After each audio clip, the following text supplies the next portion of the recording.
Hey guys, welcome back. So I have another What's Sold on Poshmark video for you guys today. I'm going to be covering my usual 2 weeks of sales and, a little bit of a bumpy road during these 2 weeks, largely because I kind of was doing a lot of other things, which I will briefly touch on in this video as well. But yeah, I'm going to share with you every single item I sold during this 2-week period. So if you want to check that out, definitely keep on watching. If you're new here, thanks so much. I am a full-time working mom, and in my spare time, I really love making these videos on fashion, beauty, mommy lifestyle, in addition to reselling as well. So if those kind of things sound at all interesting, definitely check out my other videos linked down below, and please also consider hitting that subscribe button. Alright, so for today's video, I'm going to take you through the 2 weeks of sales on Poshmark and eBay. Scratch that, actually, I should say. Only Poshmark. I had 0 eBay sales during this period, unfortunately. So these are going to be all Poshmark sales, and I'm going to be covering the weeks of October 24th and October 31st. Alright, so before I get into the sales, I want to tell you a little bit about what's been going on. I used to sometimes do these little check-in videos where I share with you guys what's going on in my life. I don't know if you guys really enjoy hearing all this stuff, but I used to share a little bit, but kind of stopped that for a while. But at least in this video, I'll catch you guys up a little bit, because I think during this 2-week stretch, my sales were affected by just kind of all my other stuff.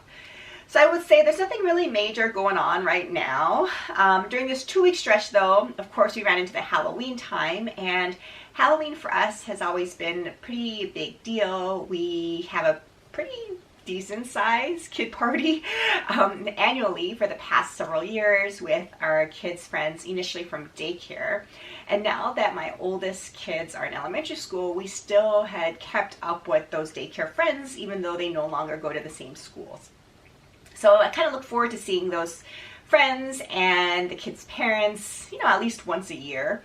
But for the past 2 years, we decided to cancel it. Last year, obviously, Halloween, at least in our area, was essentially non-existent due to COVID. And then this year, there was a little bit of Halloween and trick-or-treating, but it was definitely something lower key. And we decided not to have a big party just because the kids, weren't vaccinated at that point and all that. So it was just a low-key Halloween, but because of that, all of the activities related to the holiday, including getting all the costumes, doing all the pumpkin patch picking, pumpkin carving, we did have a little get-together just with one of our neighbors who has one daughter, so we had dinner with them and then went out trick-or-treating with them. Just kind of coordinating all these events and activities during this stretch of time just really was time consuming. So obviously I put reselling on the back burner out of necessity, but also because I want to enjoy this time with the family. So that's largely what happened.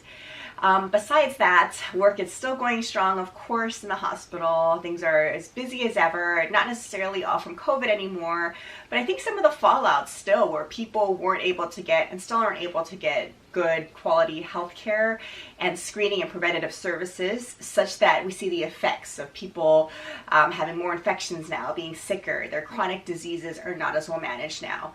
So I think all of these things contribute to really high census in our hospitals and clinics. So we're kind of wading through that currently as well.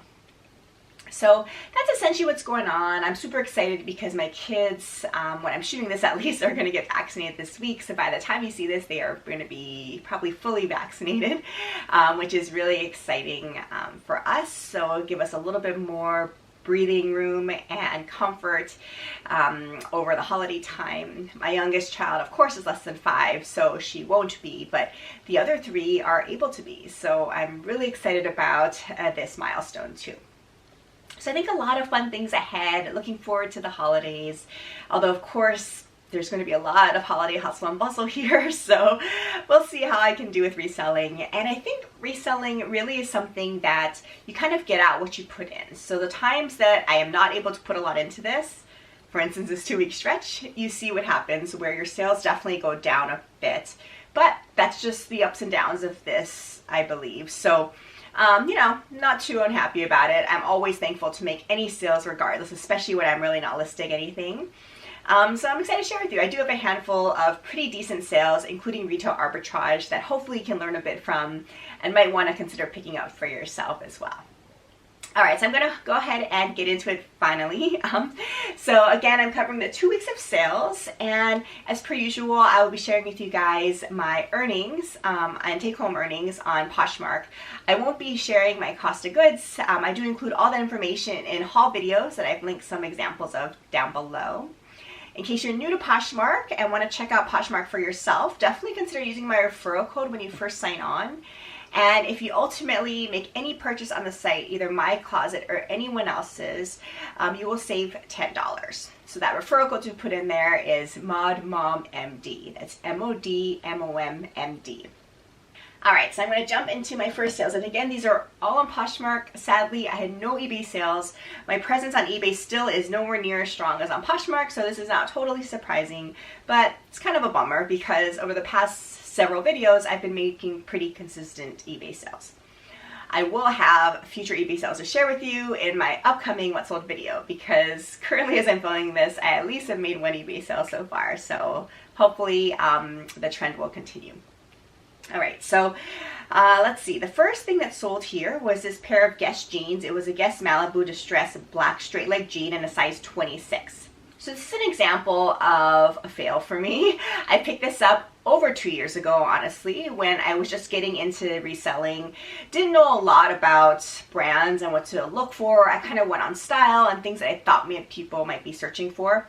And Guess is kind of an old school brand, of course, classic, one that I grew up with, and I thought somebody might like this kind of throwback look. I don't necessarily think this is vintage, but to be honest, I'm not great at telling vintage denim or jeans to this day. I mean, I always try to learn about it, but it's really hard to tell. I don't think this is vintage, but Guess, of course, you know, is a really classic brand. So I picked it up. I probably shouldn't have, because it sat for over 2 years. I don't think there's a huge market for this kind of jean. It is not high rise, and nowadays I think people in general are just searching for high rise. You know, and the brand, of course, doesn't hold it either. So I was happy I got an offer for $15.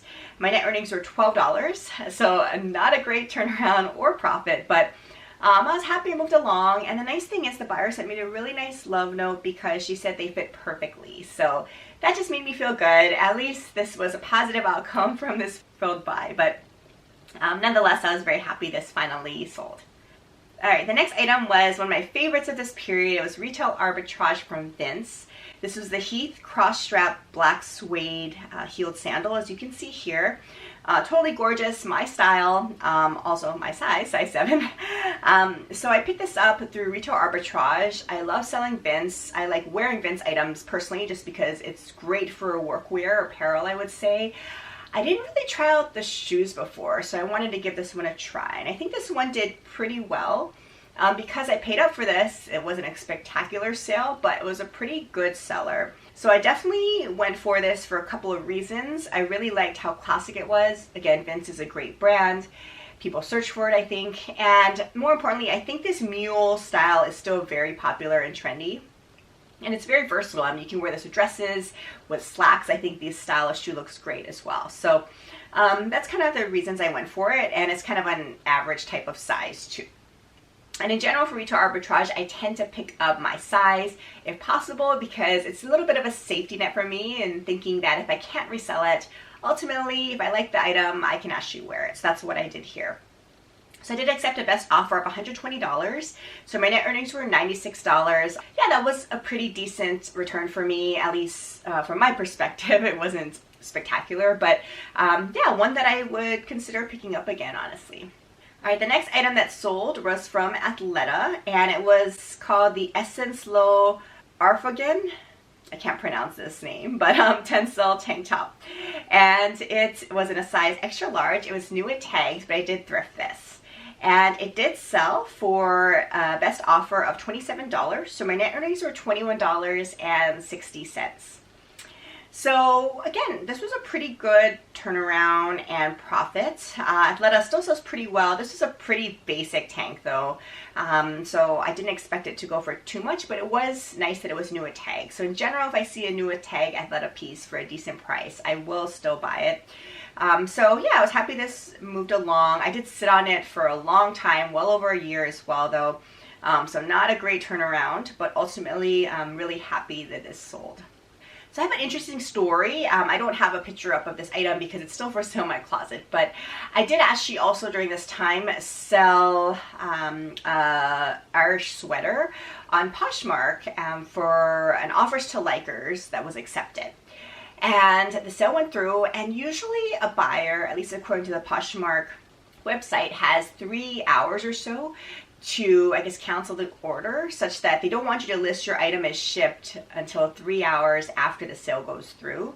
You're still able to print your label and package everything up, but when you want to indicate that you shipped it, it'll block you and say, you know, give us a 3 hour window first. So I always keep that in mind. I don't tend to try to ship things out within 3 hours for exactly that reason. I want to make sure the buyer doesn't want to cancel it. So this one actually went through, and probably about 10 hours later, when I had already pulled the item from inventory, had actually even boxed it, wrapped it, and put the label on, I get an email from Poshmark saying, you know what, do not ship this. And I've never experienced this before, so I'm not certain if you guys have, or you can tell me more about it, but I thought it was odd that it was 10 hours later. That's a little bit strange that this happened. And I'd already gone through the effort of packaging everything up entirely. Thankfully, I hadn't shipped it, so whatever. I just unboxed it and put it back in my inventory. And the reason for that was just that Poshmark said there was some potential issues with the buyer, so they decided to cancel the sale. And that's basically all the email said. So I really don't know what happened. I think it is a little odd because one of the things I love about Poshmark is that they seem to really test out the buyers first. For instance, if somebody wants to purchase an item, they actually have to pay for it before it locks up your item. That's different from eBay, of course, where buyers can purchase things and not pay for them, and then your item is locked up as purchased, but you don't have the funds. And oftentimes on eBay, at least, there are no paying buyers that happen. With Poshmark, though, I really love how the items are not tied up or listed as purchased until the buyer actually pays for it, which I think is a better way of doing things. So this was kind of a weird event then, because this actually did go through as a sale. 10 hours later, I get this email from Poshmark. So I'm just kind of curious what happened. It's probably not worthwhile me investigating more, but if you guys have had this happen to you and kind of know what the deal is, definitely curious to hear more about it. But during this time, I had sold and then unsold an Irish sweater that's currently in my closet. The next item that actually did go through was a pair of Danskos, which I always love selling. It was called the Trish style. It had neutral support. It was in black leather. It was a comfort orthotic clog, as you can see here. This was in a European size 40. And this one sold for, I believe, close to full asking price, if not full asking price, of $65. So my net earnings were $52. So this was a great sale. Danskos still sell very consistently for me. The main issue with Danskos is oftentimes there is so much wear on it when I find it out thrifting, because people wear this, you know, in the medical profession or other really heavy work professions where you're rough on your shoes. So for that reason, most Danskos I find you just cannot resell. This one was in almost new condition, which I was really happy about when I found it. So yeah, if you find great condition Danskos, still definitely worthwhile pickup. And this was just a classic black style. You just can't go wrong. The next item here was a beautiful, I say really cute, I should say, shirt. It was from a collaboration with Soul Angeles and Anthropology, and it said Pardon Moi on the shirt here. Just a basic black t-shirt, but great quality, and an Anthro collaboration. So this had retailed for a decent amount for that reason, so I was happy to come across this. I don't normally find t-shirts I think are worthwhile picking up, but this one for me was.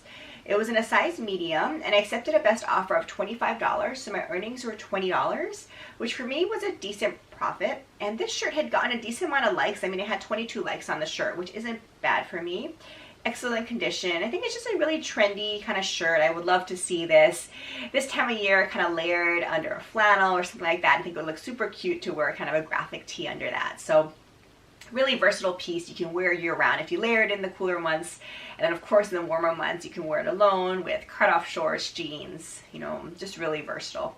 So I really hope this buyer enjoyed this top, but I think it was a really, really great one. All right, the next item was another Madewell transport tote, and I think I've talked about these totes in every single recent video. This, unfortunately, is my last one that I have in my inventory, so I'm on the hunt for more out there. I picked a few of these up via retail arbitrage, and this is my last to sell, but I've sold a handful of them in a few different colorways, all sold pretty consistently, relatively fast, and for very decent profit. So this one was in this beautiful kind of rust tone, and it was a corduroy suede transport tote from Madewell. I did accept a best offer of $102, so my net earnings were $81.60. So not bad for me. Most importantly, there's a lot of interest in these totes. Madewell transport totes, I think, is, in my opinion, one of their classic silhouettes that everyone knows and loves. So I think people are searching for it. This corduroy this time of year is just perfect. So yeah, a really great find that I was able to pick up, kind of a little lot of these. This was my last to sell, sadly, but again, super consistent seller. If you can find it out there, definitely worthwhile to pick up. And then I sold a pair of sandals from Franco Sarto. It was an artist collection pair of sandals. It was black leather with this kind of cork bottom, as you can see here. And I ultimately did sell this for an offer of $28. So my net earnings were $22.40. Which on these sandals wasn't a huge profit, honestly. I think I overpaid for these, but I was just happy to move them along. I mean, I paid close to $13 for these shoes, so definitely not worthwhile picking up. In general now, I do not pick up Franco Sarto unless there is a very unusual exception based on style and condition. But in general, now if I found these shoes, I would leave them behind, but I'm happy they moved out. The nice thing is I got a great love note saying that the buyer loved the shoes. She thought they were beautiful. So that made me feel good. Even though this was a bad buy again, I was able to turn it around a little bit and it ended positively. So I'm super happy about this particular sale. Happy to move it along as well. All right, so just one final sale during this 2-week stretch on Poshmark, and it was this really cool pair of leggings from a brand I love selling, and that's Beyond Yoga. So this was the Beyond Yoga high-rise multicolor animal print leggings in a size medium. I mean, you can't get any more funky than this probably. Look at this print. I love Beyond Yoga. I think it sells very well, as you probably are aware. Definitely a line that I look for when I'm sourcing athletic and leisure wear. And these leggings were just in great condition and just a really flashy, fun print. So definitely not for everybody. I personally probably wouldn't wear these, but you know, it's kind of a fun style. And really, I think in workout wear is when you can really express yourself. I mean, you're probably not going to wear a pair of pants like this to work, obviously. But, you know, when you're working out, you can get fun and creative with your patterns and colors. So I think it's super fun to do that. This particular pair of leggings, I did accept a best offer of $30 on. So my net earnings were $24. Yes, going forward, I will definitely pick up Beyond Yoga. Again, you have to be careful about wear, but besides that, in general, Beyond Yoga is a really consistent seller. I just don't typically find it that often is my problem. But if I find it, yes, I definitely have that on my list. All right, so that brings me to the end of my sales over this 2-week period. So again, not all that great. I mean, not my worst 2 weeks, but definitely not my best. Still happy with these sales. I made some decent ones, including retail arbitrage, and moved some older inventory, which I'm always happy about too. So stay tuned for future upcoming What Sold videos. I hope that my sales do pick up as I head more into the holiday sales periods, but I will keep you posted along the way. Let me know down below what your favorite sales have been recently. Thanks so much for watching this video, and I'll see you in my next one. Take care. Bye.